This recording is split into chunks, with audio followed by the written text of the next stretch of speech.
ময়মনসিংহ চরপাড়া মোড়,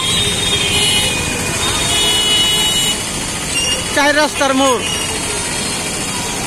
প্রায় সময় যানজট লেগেই থাকে।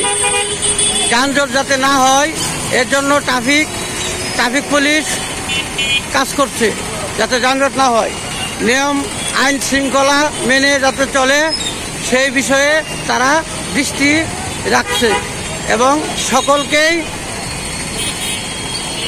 সুযুক্তি এবং নিরাপদ ধরনের সবকিছু দিয়েই তারা চেষ্টা করছে।